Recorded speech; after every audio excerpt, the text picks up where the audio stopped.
são os créditos orçamentários.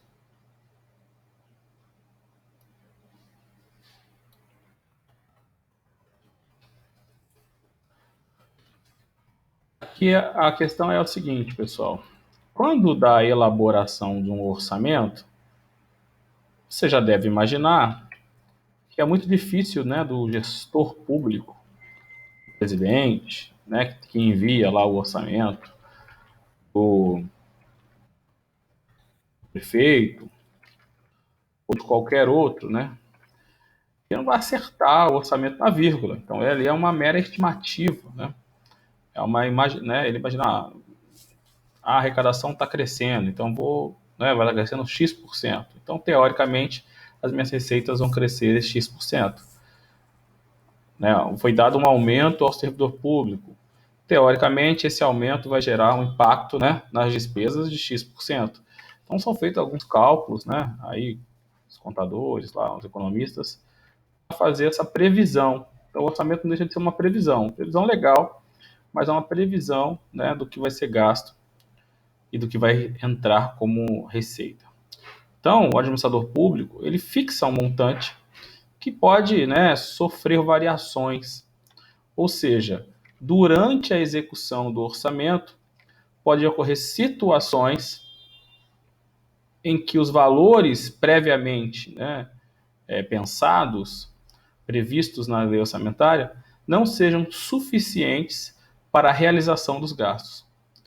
Então, seja porque a atividade financeira diminuiu, seja porque o gasto aumentou, o fato é que os créditos orçamentários eles surgem em decorrência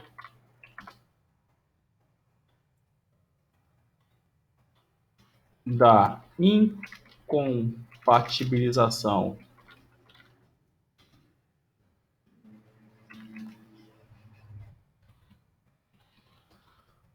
dos valores orçados com os efetivamente arrecadados ou com as despesas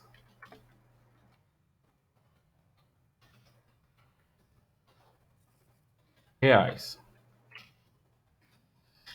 Então você vai ter situações que vão alterar a situação previamente prevista. Então imagine que você gastou uma despesa, agora, né, saúde é um grande exemplo, tinha uma dotação orçamentária prevista para os gastos com as despesas, em razão da pandemia, né, esses valores, né, não serão suficientes. Precisa se contratar mais servidores públicos, precisa se contratar, né, mais equipamentos, mais insumos e assim por diante.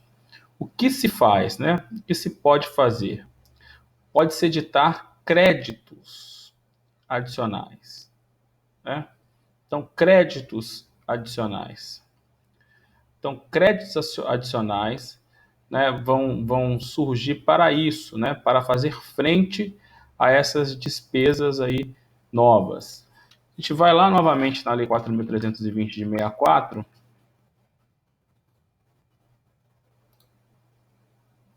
que é a nossa Lei Geral de Direito Financeiro, que você já conhece, que vai, né, classificar os créditos adicionais. Os créditos orçamentários ou créditos adicionais são autorizações de despesas não computadas ou insuficientemente dotadas no orçamento. Então, o gestor, né, ou ele não previu aquela hipótese, ou ele previu, né, de forma insuficiente. E o que ele vai fazer, então? Ele vai elaborar, né, um crédito orçamentário. Os créditos orçamentários são de três espécies, né? Eles são suplementares, eles são, segunda espécie, especiais, eles são terceira espécie, extraordinários.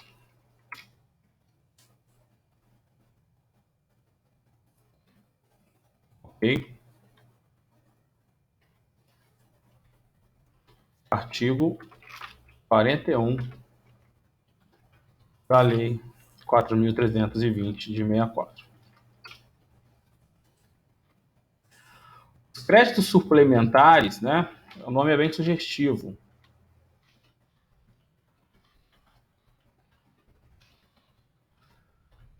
Visam suplementar, né? Complementar, reforçar as dotações orçamentárias previstas.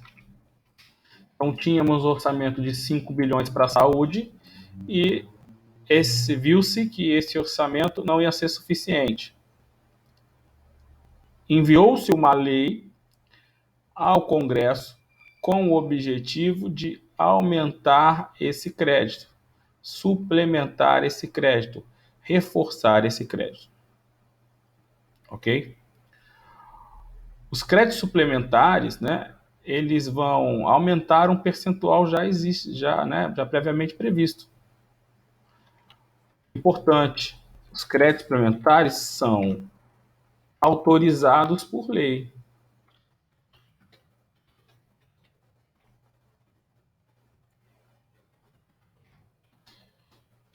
E abertos por decreto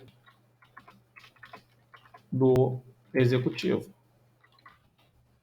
Então, para que haja o aumento, né, desse recurso previamente estabelecido, o que o Executivo vai fazer? Vai enviar uma lei para o Congresso Nacional requerendo o aumento daquele crédito, daquela verba, e vai fazer isso, né, através de lei.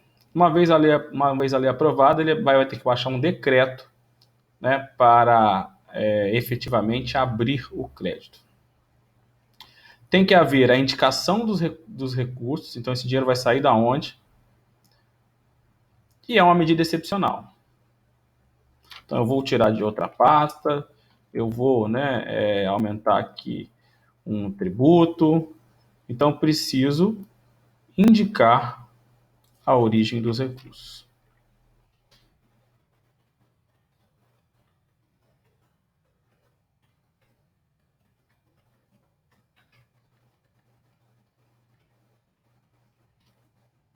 Ok?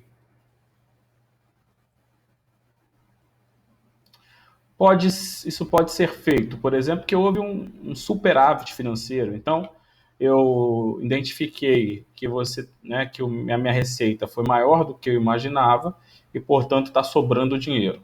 E aí eu mando, né, um crédito suplementar para determinada área, indicando, né, que a origem é de superávit financeiro, certo? Ou ainda eu posso anular outra dotação de né, de outro gasto, eventualmente falo. Ou ainda um empréstimo, né, operações de crédito, também é possível ser feito, né, para justificar esse novo crédito suplementar. Ok? O segundo tipo de crédito, né, é o especial.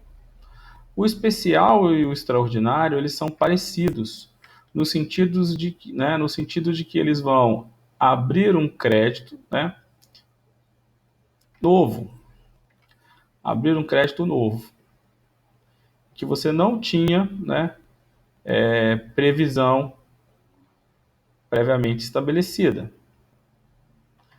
Então, não tínhamos despesas, receitas para serem gastas, né, com determinada área. Então, sei lá, né, vacinas. Não é, hoje em dia é difícil você imaginar até exemplos, mas a teoria é possível, né? Então, determinada verba de um setor que a administração pública não atuava e precisou atuar. Então, pedágio. Né? Imagine que a prefeitura assumisse o pedágio da linha amarela. e aí ia ter gastos públicos ali com hospedagem. Essa despesa não existia, né? Previsão. É uma despesa nova, né? Que não tinha previsão no orçamento. E como é que faz para gastar com isso?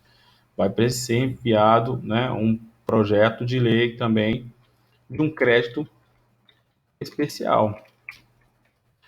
O crédito especial, né, também visa atender despesas que não existiam, despesas que não haviam previsão orçamentária,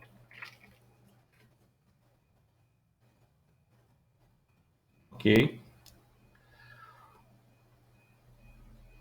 O crédito especial também serão autorizados por lei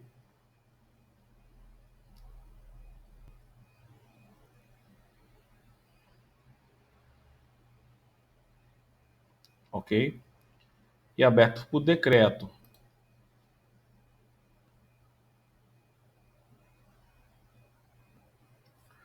Da mesma forma que o anterior.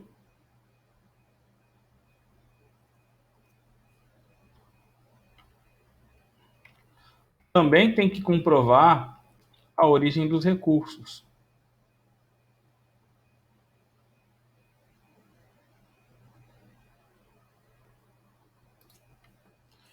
E por último, são os créditos extraordinários.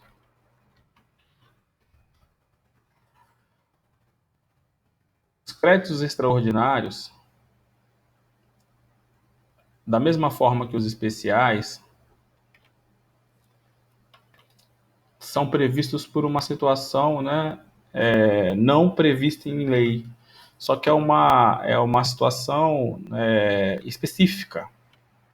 Enquanto lá, né, nos especiais, você tem ali despesas que não haja dotação orçamentária, os extraordinários são para as despesas que não hajam, né, visam atender despesas não previstas em lei, aí é igual.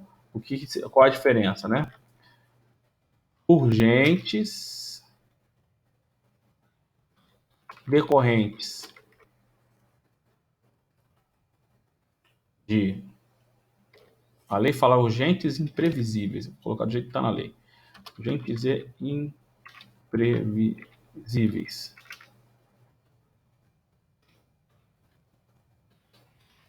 Urgentes e imprevisíveis, previstas, né? Decorrentes de calamidade pública,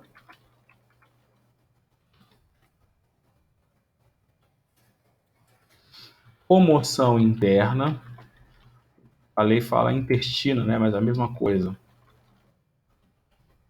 Intestina ou calamidade pública.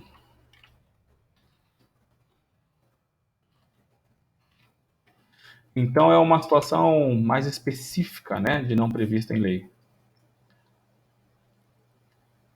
Tá? Artigo 41, inciso 3º, vai tratar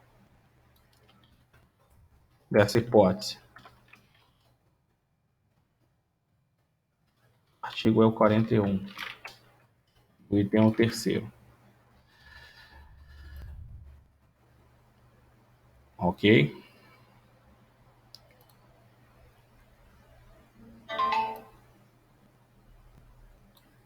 A Constituição Federal estabelece a possibilidade dos créditos, né, extraordinários, ou melhor dizendo, a abertura do crédito do extraordinário ser por medida provisória.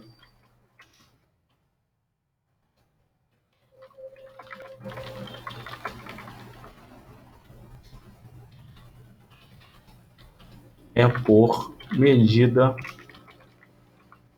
provisória. Ainda acho que vai estudar um pouco mais sobre medida provisória, né? Mas você sabe que o presidente da República ele pode editar medidas provisórias visando atender fatos graves e urgentes. A medida provisória tem força de lei e ela vai, né, vigorar até que ela seja ratificada pelo Congresso Nacional. O 167, parágrafo 2º da Constituição Federal, traz essa hipótese. Então, abra sua Constituição Federal aí no 67.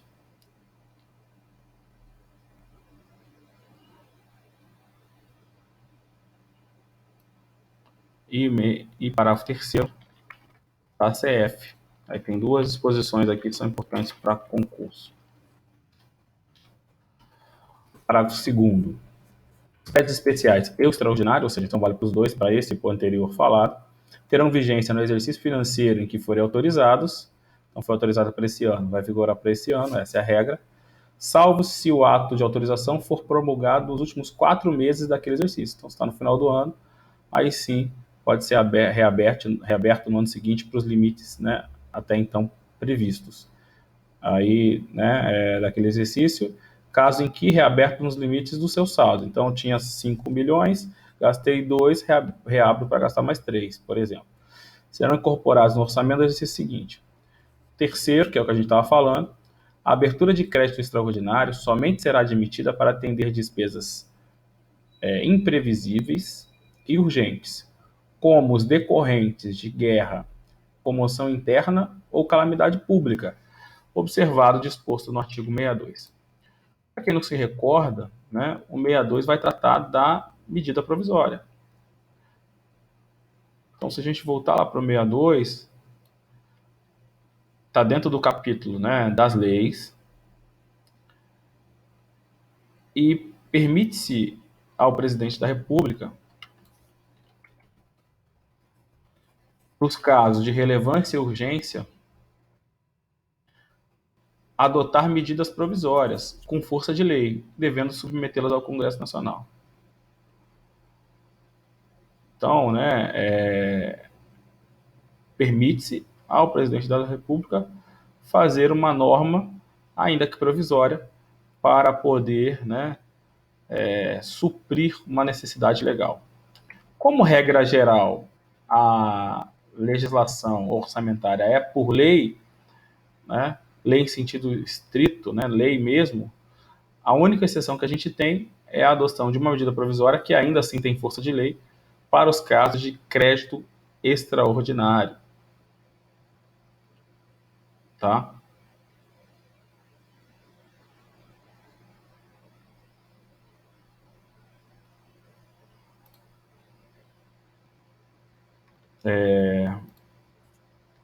Então, os créditos adicionais são esses três. Repetindo, né? O que é um crédito adicional? É aquele crédito que visa melhorar o orçamento, complementar o orçamento, reforçar o orçamento, suprir o orçamento de uma necessidade que não tinha sido previamente prevista. Então, como nós, né, não conseguimos imaginar quais são todos os gastos efetivos, ou esse orçamento pode ter mais dinheiro, ou pode ter uma receita ainda não prevista, a lei autoriza a edição de créditos, né, adicionais. Crédito adicional é o gênero, que eu tenho 3 espécies: suplementares, especiais e extraordinários. Suplementares visam suplementar ou reforçar uma dotação orçamentária previamente existente. Então, eu tinha 5 milhões para a saúde, o orçamento foi melhor, sobrou mais 1 milhão, então eu vou criar um crédito adicional com esse 1 milhão de reais, certo? Já os especiais extraordinários, eles, né, são para dotações orçamentárias não previstas. Então, a prefeitura assumiu a linha amarela e precisa de dinheiro para poder, né, fazer os gastos lá necessários, seja com a contratação, seja com o pagamento de funcionários, seja lá com o que for. E ela vai precisar de recursos. Isso não tinha previsão orçamentária. Então, o que ela vai fazer? Mandar um projeto de lei, né, para que no caso da prefeitura, né, os vereadores aprovem, né, aqueles recursos. Como é que vai fazer isso? É um crédito especial. Vai ter que dizer de onde vai sair o dinheiro, né, e depois o presidente, por decreto, né, vai abrir esse gasto. Então, a lei autoriza, né, e a efetivação do gasto é por decreto. Existem hipóteses, né, que são, segundo a lei, extraordinárias, né, excepcionais, né, que não há previsão legal, urgentes, imprevisíveis. Nesse caso, né, como se fosse uma situação excepcional, pois, né, além de não ter previsão, aí nesse caso é igual a especial, né, mas é uma situação que eu sequer preciso de lei, basta uma medida provisória. Então, a medida provisória é um instrumento de mais celeridade, como a gente já viu lá, tá? Então, nos créditos extraordinários, né, eles são situações não previstas em lei, mas específicas, né? Casos urgentes, guerra, calamidade pública. Por isso que há aqueles decretos, né, decretando a calamidade pública, a guerra, a comoção, porque depois da decretação é que você pode fazer os gastos. Então, existe um pré-requisito antes. Tá? Então, repetindo aí, a gente já tinha visto. O orçamento passou por bastantes mudanças, né, recentemente. Então, hoje a gente tem aí, por exemplo, a questão do orçamento participativo, que é uma coisa recente, que é a participação, né, da população na elaboração do orçamento, você já deve ter ouvido falar. Então, o orçamento participativo é uma questão relativamente recente. Quando a gente fala de orçamento é importante lembrar, em que no processo de elaboração do orçamento são feitas consultas públicas, né, são feitas, né, datas escolhidas para que as pessoas possam participar. Muitas vezes uma parcela da verba, né, ela fica para que as pessoas possam escolher para uma comunidade local, para um bairro, né, para uma subprefeitura. A gente não participa, né, muito do orçamento, fica alijado, né, sem saber essas situações. Ok? O que mais? Né? Agora vamos passar por um novo assunto.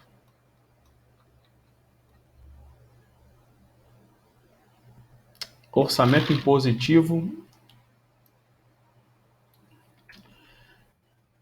e autorizativo. O que aconteceu, né?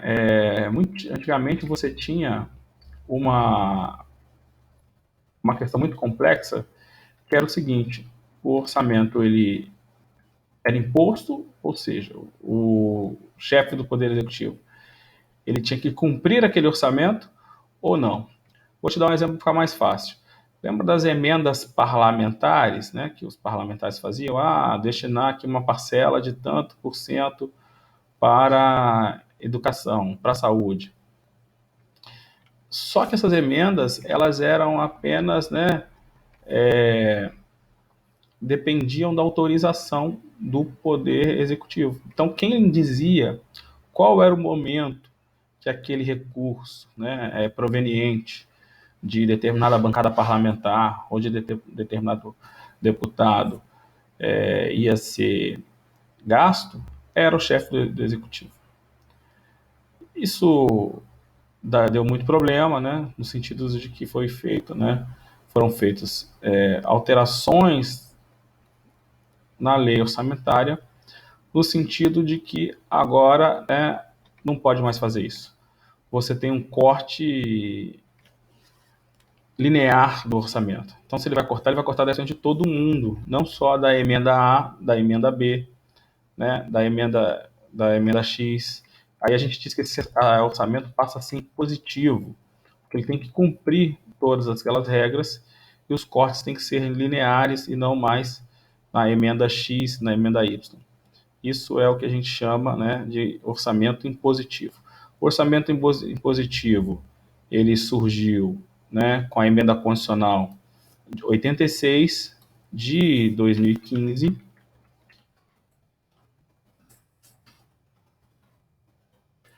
e alterou, né, os artigos 165, 166 e 198 da Constituição, incluiu no artigo 166 da Constituição o novo parágrafo, né, nono, que fala sobre isso. Vamos lá para o 166 da Constituição. Vou colocar aí para você. Isso aqui é importante, é recentemente mudado. A gente tem bastante chance de cair em prova aí de concurso. Estou abrindo aqui o 66 da Constituição Federal, parágrafo 9º. Para quem não se lembra, né, o 66 está dentro do capítulo que fala sobre orçamentos. O 66 caput diz assim: os projetos de lei relativos ao plano plurianual, às diretrizes orçamentárias, ao orçamento anual e os créditos adicionais serão apreciados pelas duas casas do Congresso Nacional na forma do regimento comum. É o caput. Vamos para o 9º, que foi, né, a inclusão recente da emenda constitucional 86, e é o que a gente está chamando aí de orçamento impositivo.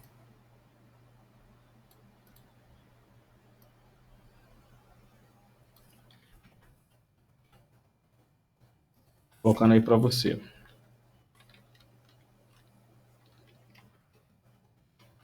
As emendas individuais, então quando lembra que o projeto de lei vai para o parlamento para ser aprovado, ele pode incluir emendas. Então ele pega, coloca mais 10% para a saúde, lá para o seu município ou para o seu estado, e aí isso é uma alteração, uma emenda parlamentar. E a discussão antigamente que isso ficava a critério do presidente, né, da sua liberação ou não dessas emendas. Aí eles mudaram isso, e agora a gente diz que o orçamento é impositivo, ou seja, ele tem que cumprir. As emendas individuais ao projeto de lei orçamentária serão aprovadas no limite de 1,2 décimos, 1 inteiro e 2 décimos por cento da receita recorrente líquida, prevista no projeto encaminhado pelo Executivo. Ou seja, o Executivo encaminha um projeto e pode ter uma emenda, né, de até 1,2. Sendo que a metade desse percentual será destinada às ações de serviços públicos de saúde. Então, deu uma melhorada aí, né, na questão dos gastos com a saúde. Parágrafo 10º.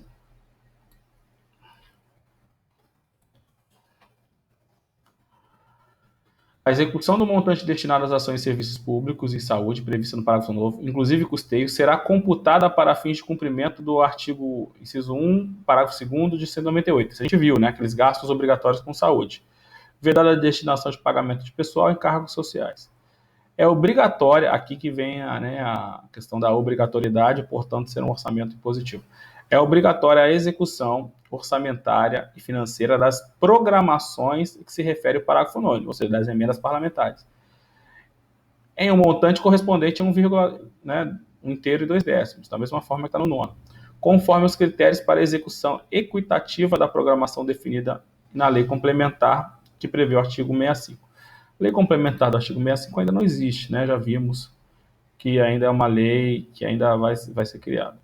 Então, o orçamento agora passa a ser impositivo e esses percentuais orçamentários têm que ser, né, cumpridos. Isso é bem interessante. Seria aí, de repente, quem gosta dessa matéria pode até pensar aí num programa num trabalho de conclusão de curso, né? Alguma coisa assim, falar sobre orçamento participativo, impositivo. Apesar de você achar, estou só no terceiro período, mas daqui a pouco já está no momento de estar pensando nisso. Passa muito rápido, ok? Lembre-se que agora, esses dias estava se matriculando, já está indo para o quarto semestre. Então passa muito rápido, tá? Fechamos o assunto orçamento e agora vamos para um novo assunto, que é o controle. Tá bom, né? Já vimos que tem que se exercer um passo a passo, né, um programa, o orçamento, enviar leis para serem aprovadas. Mas quem é que vai conferir se os percentuais de 1,2 décimos foram cumpridos? Quem é que vai conferir se os 25%, 30%, né, se os limites com gasto de pessoal estão sendo respeitados? Então, infelizmente, né, ou felizmente, o ser humano ele só funciona com fiscalização. Então, depende do acompanhamento, né, da programação. Para isso, o Brasil criou um sistema, né, de acompanhamento e de fiscalização e controle do orçamento público. A Constituição Federal, né, dispõe sobre isso nos artigos 70 e 75. O CF estabelece nos artigos 70 ao 75 sobre o controle do orçamento público. A Lei de Responsabilidade Fiscal vai trazer, né, os instrumentos de controle, Lei de Responsabilidade Fiscal, que você já conhece, que é a Lei Complementar 101 de 2000, nos artigos 43, se não me engano, ao 59. Então, são regras de controle, né, de acompanhamento, de fiscalização feita para que o orçamento seja efetivamente cumprido. Então, vamos por parte, né? Vamos lá para o artigo 70 da Constituição Federal. Abra aí, por favor, sua CF. Que diz o artigo 70? Ele abre uma seção, que é da fiscalização contábil, financeira e orçamentária. E o artigo 70 vai trazer os princípios de fiscalização. Artigo 70 da Constituição Federal. Da fiscalização contábil, financeira e orçamentária. 70. A fiscalização contábil, financeira, orçamentária, operacional e patrimonial da União, lembra que a gente viu que é da União, mas se aplica no que couber aos estados e aos municípios, e das entidades de administração direta e indireta, né? Então, administração direta, né? Secretarias, órgãos, indireta, né? Você tem empresas públicas, por exemplo. Quanto à legalidade, cumpriu a lei, né? Quem fez podia ter feito, legitimidade, está economizando, está fazendo melhor custo-benefício, a aplicação das subvenções, dos apoios, abrindo mão de receitas, será exercida pelo Congresso Nacional mediante o controle externo e pelo sistema interno de cada poder. Então, vamos lá. Né? Desse artigo, a gente pode extrair o seguinte, que eu tenho duas possibilidades de controle. A doutrina depois vai falar da terceira, tá? Então, quem controla ou quem exerce o controle das contas públicas? A. O sistema de controle ele pode ser, né, interno, ele pode ser externo, né, sistema, aí eu coloquei, esqueci de escrever sistema, né? E ele pode ser privado. O que os sistemas vão verificar, né? Eles vão verificar, tá no caput, a legalidade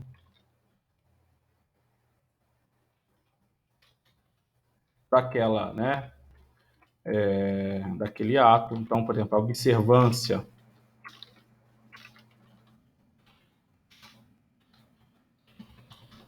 dos requisitos normativos. O que eles vão observar? Vão observar a legitimidade do ato,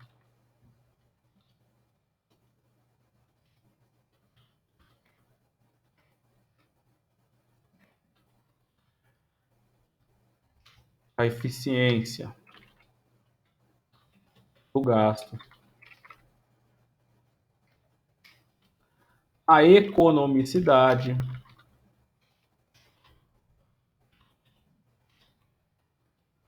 gente pode resumir como custo versus benefício.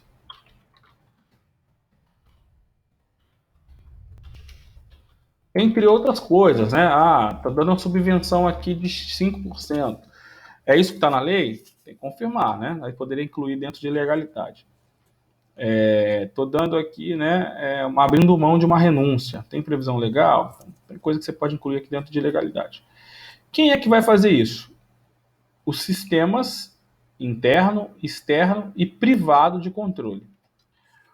O sistema interno,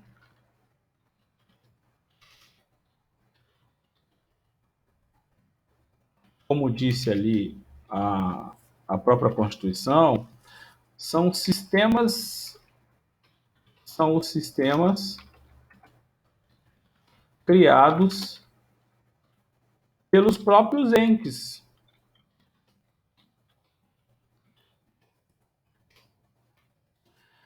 Então, se a gente for, por exemplo, pensar na União, é a CGU.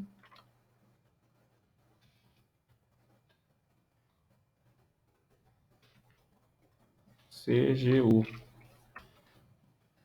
Essa CGU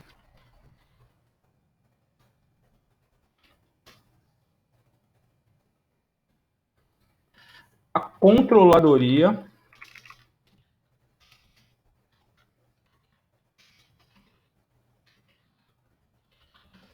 Geral da União. Então, a Controladoria Geral da União foi criada, né, em cumprimento do comando constitucional do artigo 70 da Constituição, que diz que internamente cada poder, no caso o Poder Executivo Federal, vão criar sistemas de controle, sistemas de fiscalização, sistemas para verificar a legalidade, né, a legitimidade, por exemplo, dos gastos públicos. Ok? Cada órgão, né, cada ente, cada poder vai criar seus sistemas internos de controle. Se tem algum servidor público aí, municipal ou federal. Então, normalmente, para os municípios, são as secretarias de controle interno. O nome da secretaria não importa. O que importa é o papel, né, que ela faz. No Rio de Janeiro, né, é a Controladoria Geral do Estado.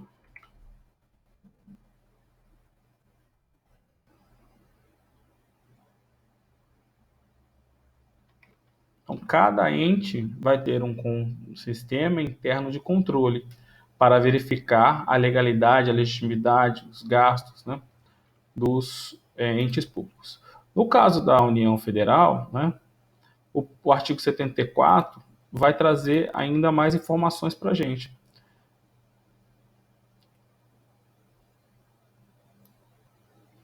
Olha aqui diz o 74, vou colocar aí para você.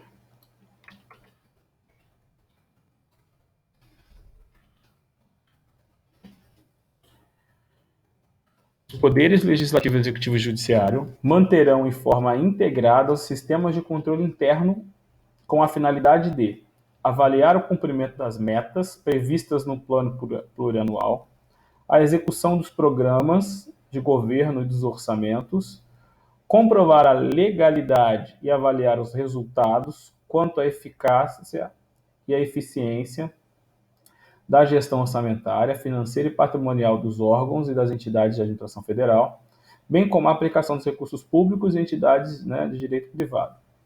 Então, se você tem uma OS, né, que pega um recurso da saúde, então você tem que controlar esses recursos, pelo menos na teoria, né, do Ministério da Saúde. Exercer o papel de controle de operações de crédito, avais e garantias, bem como os direitos e haveres da União.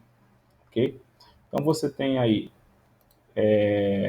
determinação, né, de controles internos. Identificou um controle interno, encaminha para o Tribunal de Contas. Ok? Os responsáveis pelo controle interno, ao tomarem conhecimento de qualquer irregularidade ou ilegalidade, dela darão ciência ao Tribunal de Contas, sob pena de responsabilidade solidária. a gente vai ver que o Tribunal de Contas, apesar de não ser um controle independente, ele pertence a um controle, a gente vai ver, ele tem uma função muito importante. Então, identificou a irregularidade, tem que dar ciência ao Tribunal de Contas. Na União, você sabe que tem um Tribunal de Contas da União, TCU. Os estados, né, possuem os Tribunais de Contas Estaduais, os TCS. E os municípios, né, não possuem Tribunal de Contas, vírgula, excepcionalmente o estado, né, o município, perdão, do Rio de Janeiro e o município de São Paulo. O que aconteceu? A Constituição de 88 vetou a criação de novos tribunais de contas.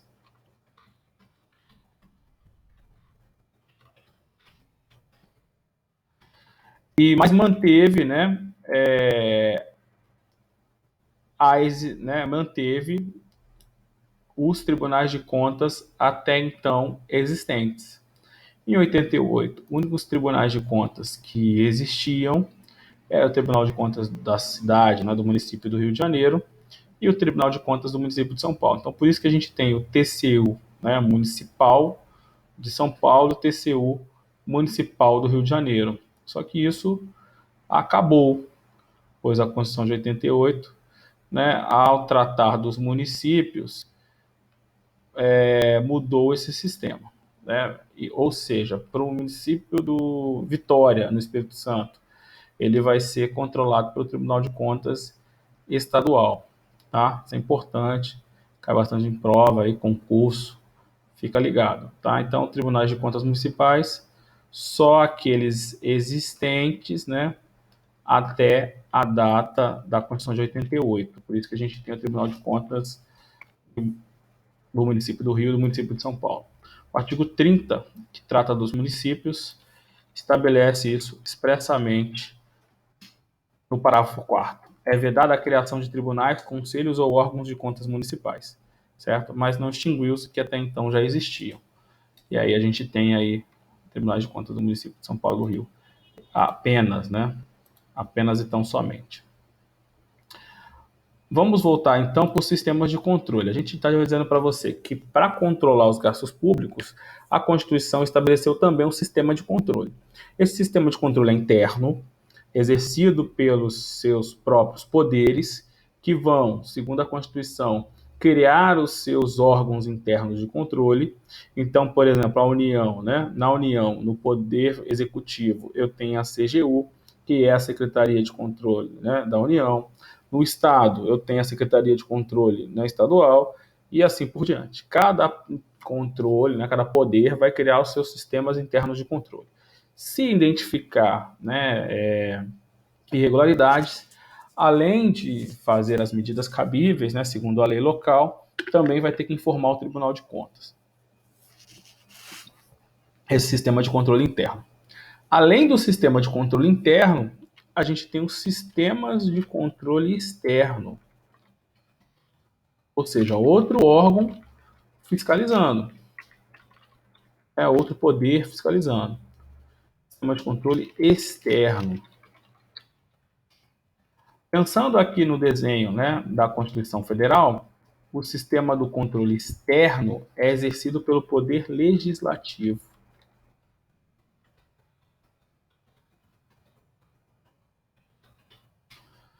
Muito importante, né? O Tribunal de Contas, ele não é quem é o titular do controle externo, né, das contas. Ele, na verdade, é um órgão auxiliar. O que imaginou o legislador constituinte, né? Quem tem legitimidade, né? Quem tem legitimidade para fiscalizar os gastos públicos são nossos representantes, né? Então, vereador, deputado. É fato que no Brasil eles dificilmente fazem, quando fazem, que é para aparecer na televisão, igual agora alguns deputados, alguns vereadores queriam ver aí, né, os gastos dos hospitais, e aí parece que invadiram, não invadiram, tem essa discussão. Mas, sim, né, a fiscalização dos gastos públicos, né, o sistema de controle, é do Poder Legislativo. Só que muitas das vezes, né, demandam conhecimento técnico. demanda, né, um conhecimento de leis orçamentárias, demanda um conhecimento, né, de cálculos, de percentuais, de variáveis macroeconômicas, econômicas, estatísticas. E aí, né, criou-se um corpo técnico para fazer isso. Então, o poder legislativo, para exercer esse poder que lhe é atribuído, de controle externo das contas públicas, ele vai ter um órgão, que é o Tribunal de Contas, né, no nosso exemplo da União, que a gente está estudando na Constituição Federal, como órgão auxiliar. Tá? Artigo 71 da Constituição Federal estabelece isso de forma bem clara. Vamos olhar. Estou abrindo aí para você.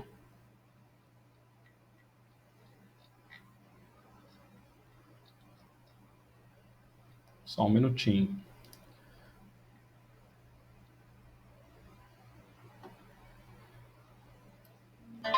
71.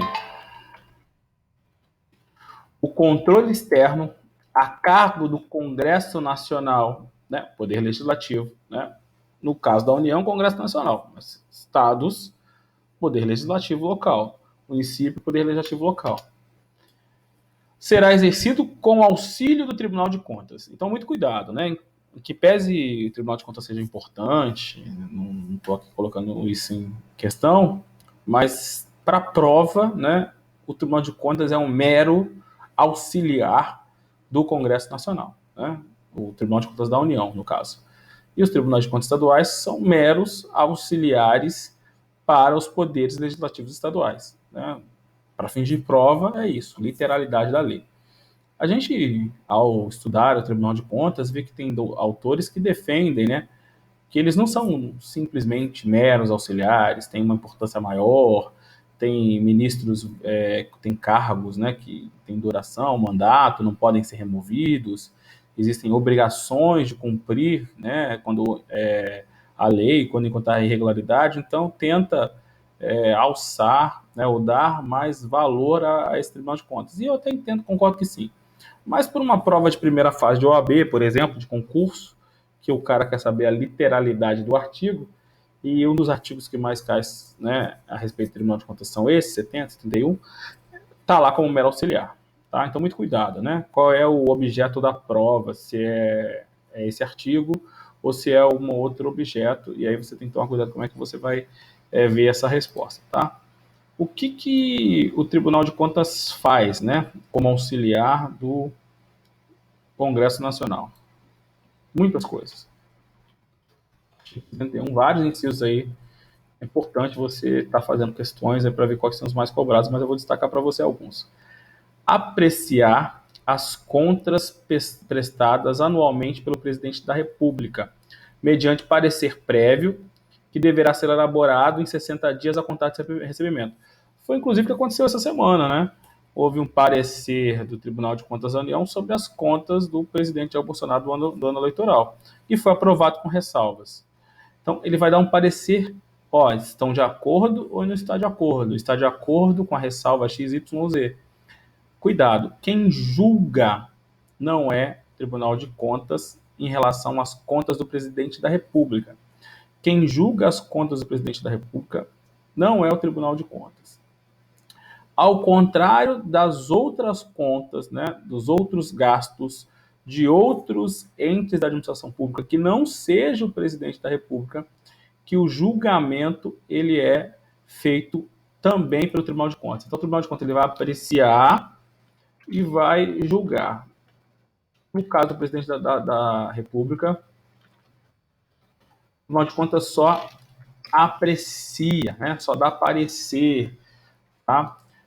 Se você não se lembra, o artigo 49, inciso 9 da Constituição Federal, estabelece que o julgamento das contas do presidente da República cabe ao Congresso Nacional. Então, vou colocar aí para você. Então, essa pequena diferença é objeto de prova de concurso. 49, inciso 9,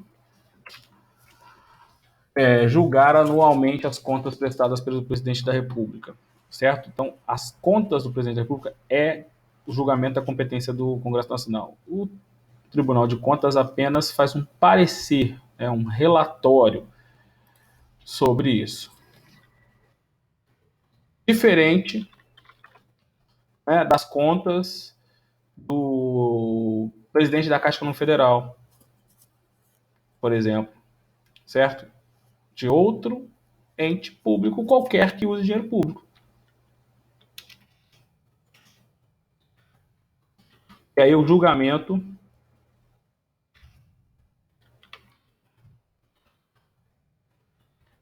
vai ser feito pelo próprio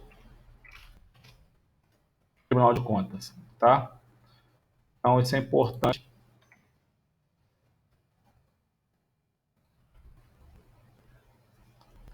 Tá sempre aí em prova, em concurso, tem que ficar ligado com isso, tá? Até mandei uma reportagem para você dar uma olhada. Ó, julgar as contas dos administradores, inciso 2, né? E demais responsáveis pelo dinheiro público. Então, pegou o dinheiro público, né, seja porque é gestor público, que é servidor público, ou porque é um privado que recebe dinheiro público, vai ter que prestar contas.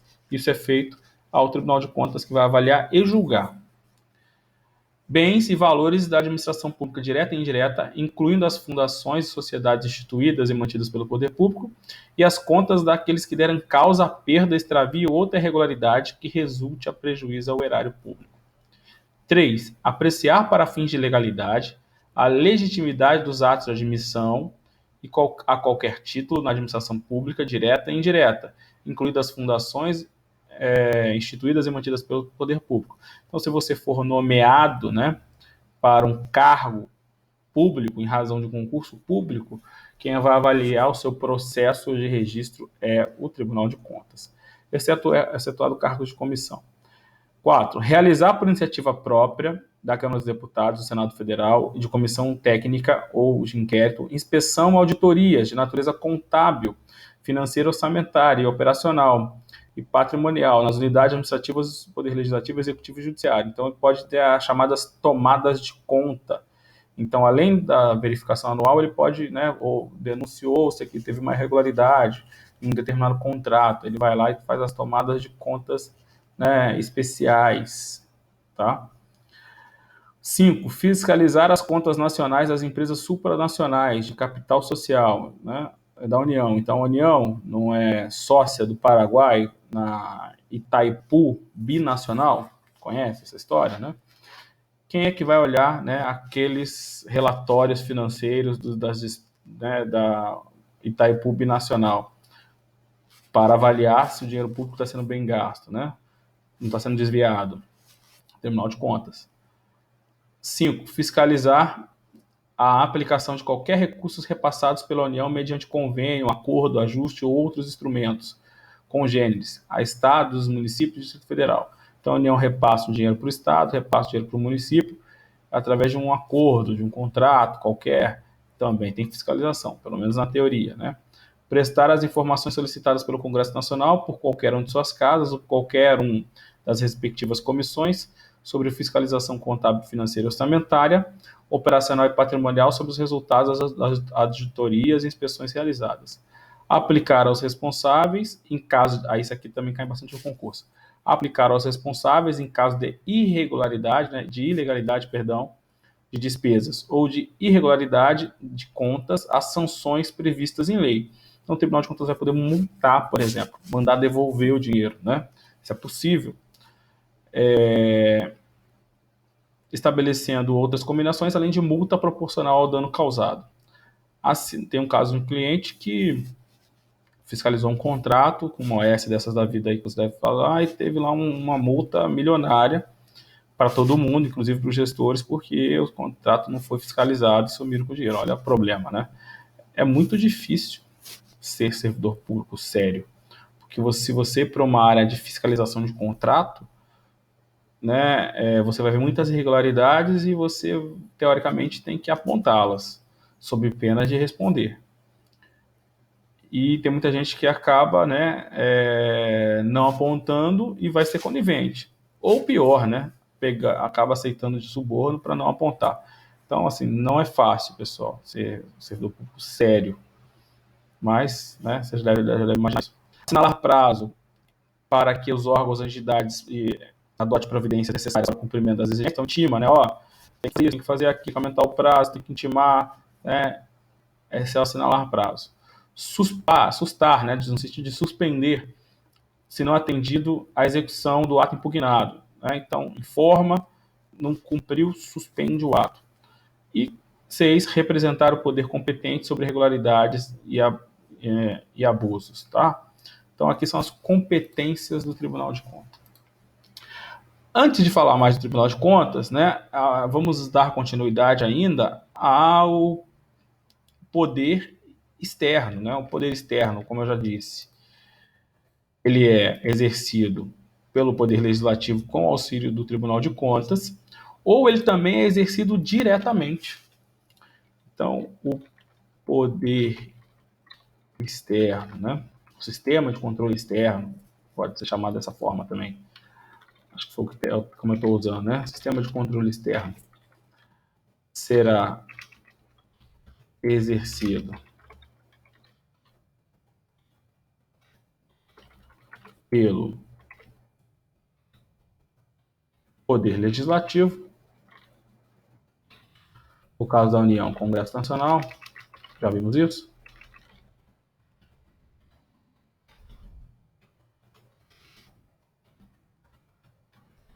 Com o auxílio do Tribunal de Contas.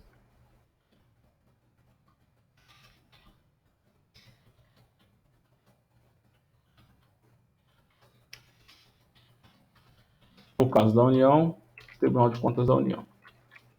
Mas também vai ser exercido por comissões. As comissões mais importantes aí, nem tanto falada.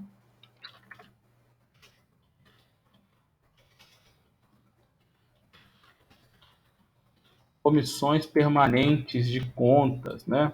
De orçamento, por meio da comissão mista. Você escuta ela falar dela no início do ano, né? Da eleição, de quem que faz parte, senadores e deputados. Falar da comissão mista de orçamento. Essa comissão ela é muito importante aí e também serve como instrumento de fiscalização. Também está previsto no artigo 66. Vamos lançar aqui o inciso 66, parágrafo 1º.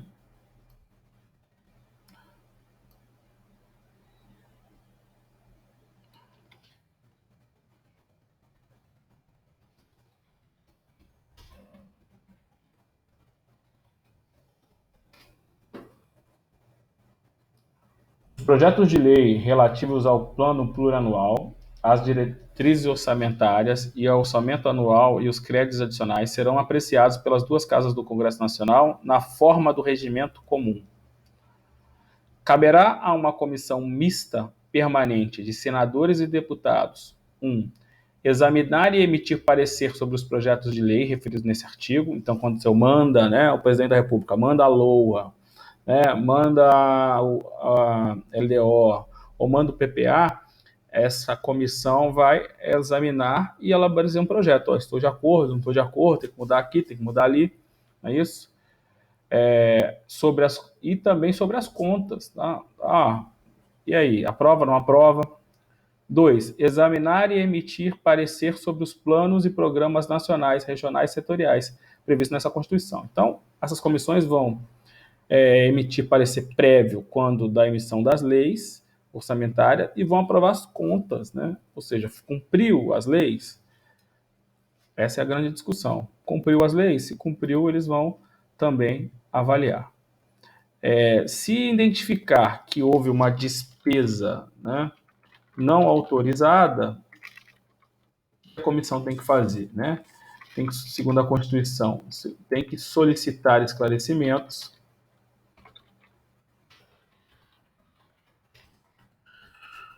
Se os esclarecimentos forem insuficientes ou não forem prestados, vai enviar o parecer ao TCU. Então veja que tudo converge para o TCU. Já vimos lá atrás, né, que caso identifique o sistema de controle interno alguma irregularidade, ele tem também que encaminhar ou informar essa irregularidade ao TCU.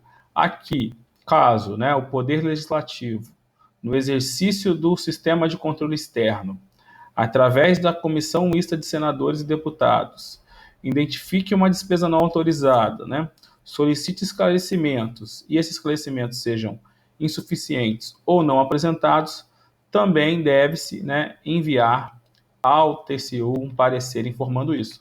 Para quê? Para que o TCU tome as medidas cabíveis, né, adote uma prestação de contas, né, especial, proceda, né, à apuração e uma eventual multa, ressarcimento do erário, conforme o caso, ok? E por fim, a gente tem o chamado sistema de controle privado.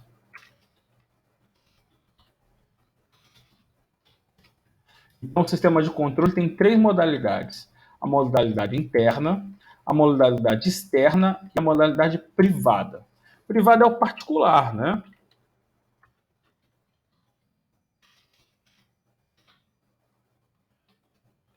É o cidadão. E ao identificar uma irregularidade, né,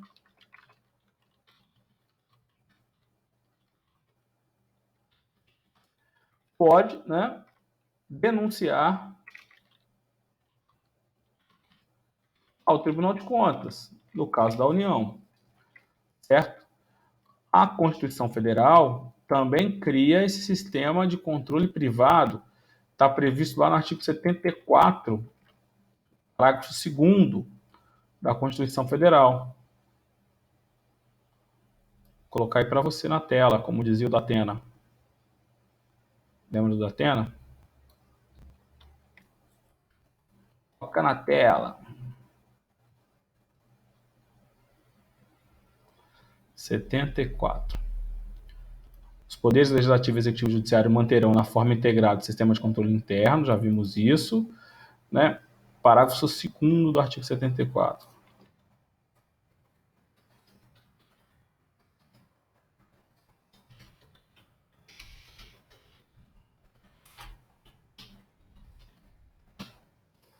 Qualquer cidadão, partido político, associação ou sindicato é parte legítima para, na forma da lei, denunciar irregularidades ou ilegitimidades perante o Tribunal de Contas da União. Então, esse inciso traz para a gente, né, o que a gente chama de sistema de controle, né, privado. Sistema de controle privado.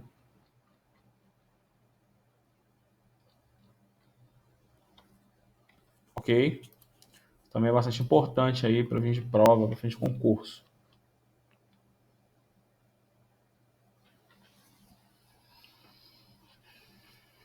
Alguma dúvida?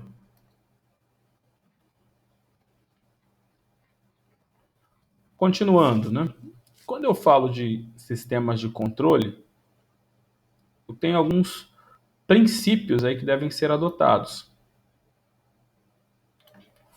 Os primeiros princípios são aqueles que você já conhece, que são os princípios da administração pública. Artigo 37. Né?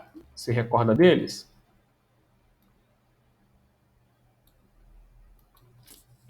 É o LIMP? Decorou lá com o LIMP? Diz o artigo 37. Vou colocar aí para você na tela. Só um minuto.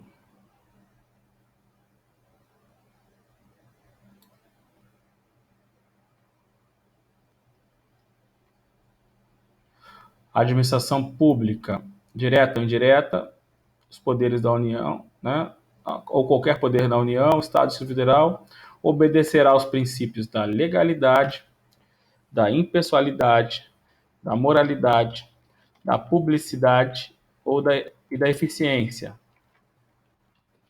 né, além dos seguintes. Então, é o LIMP, né, para quem ainda não ouviu falar, é uma decoreba que a gente faz aí para concurso, que a administração pública tem que limpar, né, tem que adotar o LIMP. São esses princípios aí da legalidade, da impessoalidade, da moralidade, da publicidade, da eficiência. Também assim vai ser quando, né, estivermos falando de fiscalização dos atos, né, de orçamento público. Aplica-se o 37. Além do 37, a doutrina fala que para que você possa, né, fiscalizar, eu preciso segregar as funções. A ideia é de que você ter, né, a teoria dos contrapesos, né?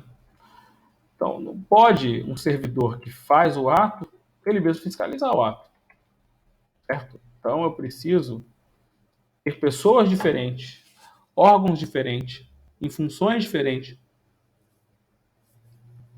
para poder conseguir fazer uma efetiva fiscalização. Então, por esse princípio,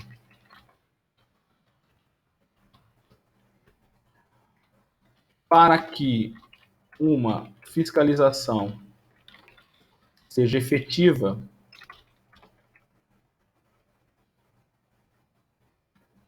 é preciso separar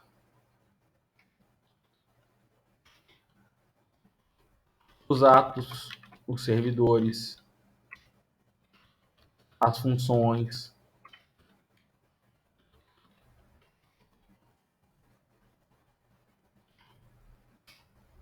Né? No caso das funções, é entre os agentes. Cada agente toma conta de uma coisa. Uma coisa é quem faz, outra coisa é quem fiscaliza. Essa é a ideia. De certa maneira, né? Um outro nome, mas trazendo quase que a mesma ideia.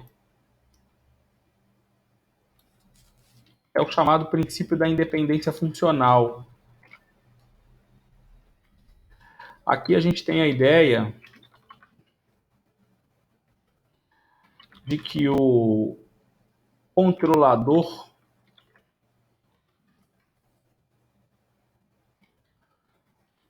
deve possuir capacidade técnica suficiente para a realização da função.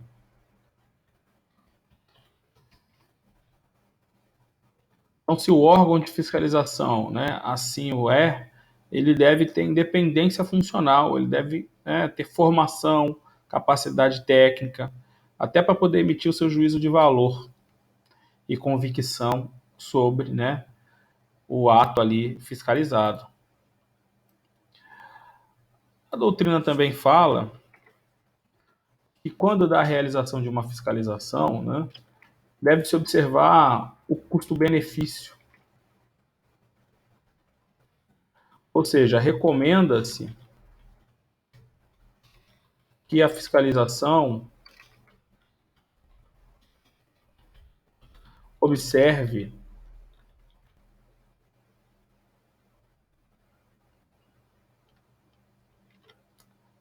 os meios mais adequados,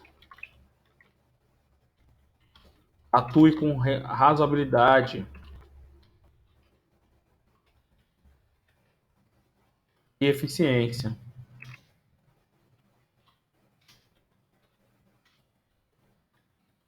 Eu não vou mandar uma força-tarefa com 10 servidores para fiscalizar um contrato de 10 mil reais. Não tem sentido nenhum. Né? Não vale o custo-benefício. Sei lá, alguma coisa nesse sentido.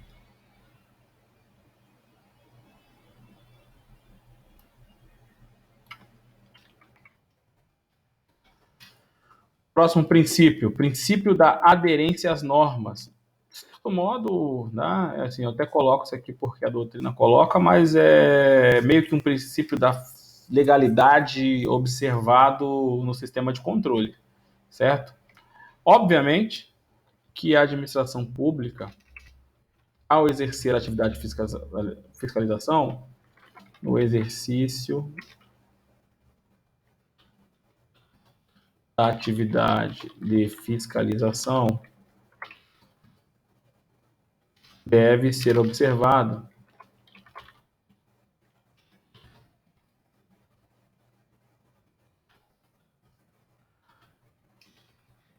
a vinculação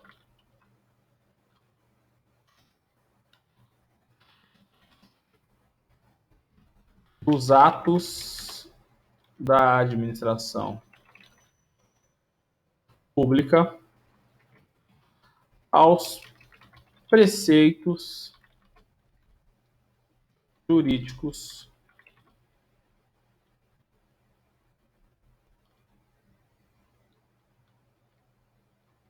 ou seja, né, é quase que o princípio da legalidade contra o nome.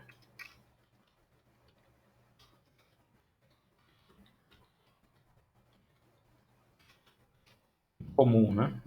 A doutrina fazer isso.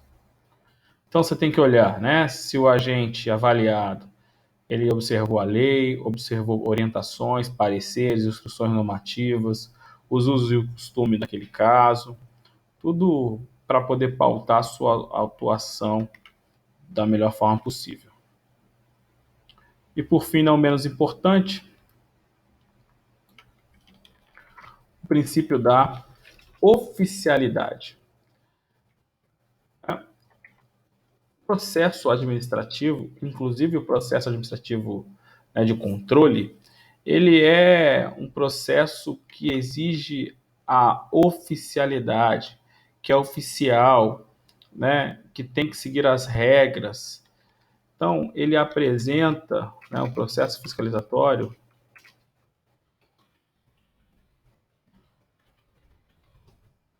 ele apresenta-se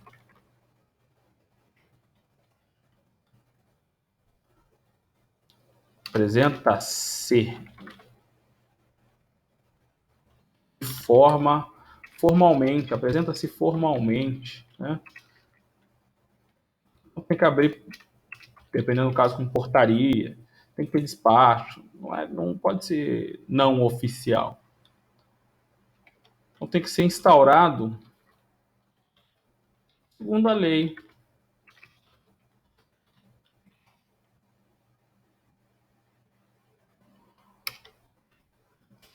observado os preceitos e procedimentos oficiais. Não pode ter subjetivismo, né?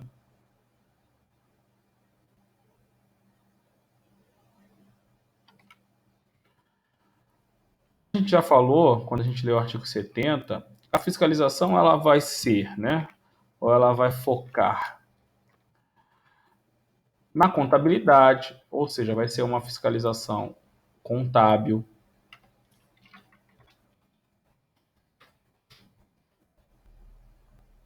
Então vai se observar os balanços, a escrituração, os resultados econômicos.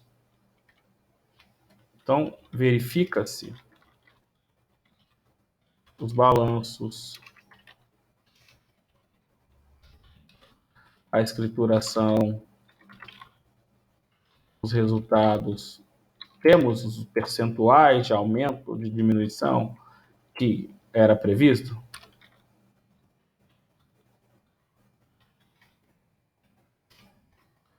A fiscalização vai ser financeira.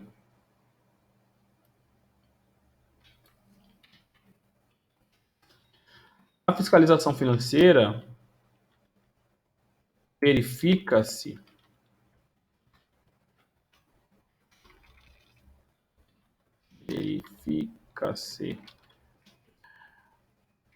a arrecadação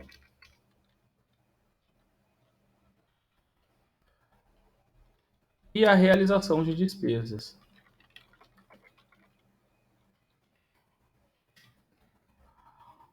A fiscalização pode ser orçamentária.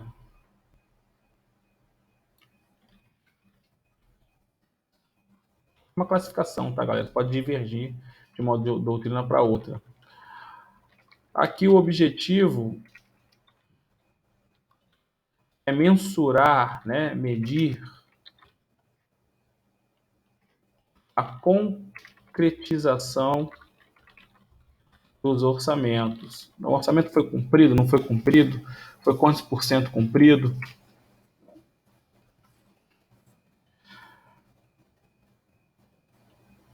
Fiscalização, a doutrina fala de operacional.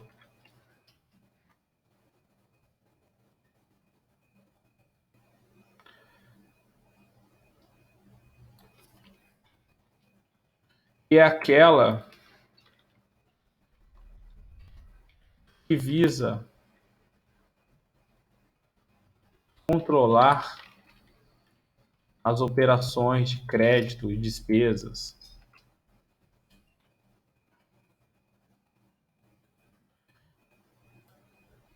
E por fim, talvez a mais fácil de você visualizar, seria uma fiscalização patrimonial, que decorre, que visa controlar a situação e eventuais modificações nos bens móveis e imóveis que constituem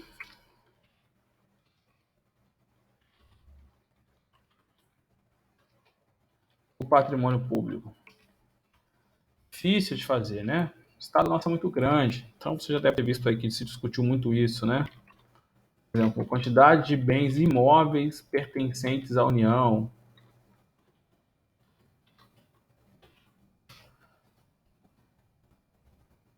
Já ouviu falar sobre isso?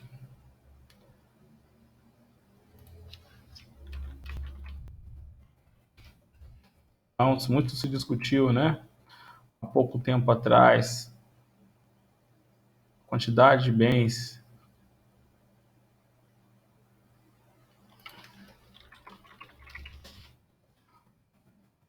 números, né? Milhares, acho que milhões. Deixa eu ver se eu acho aqui a reportagem.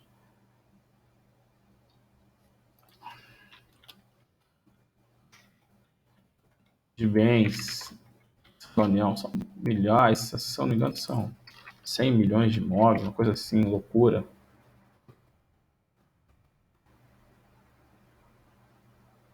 Que são de pertencente à União. Aí o pessoal invade, como aconteceu naquele prédio que caiu em São Paulo, né, por exemplo, porque não consegue controlar.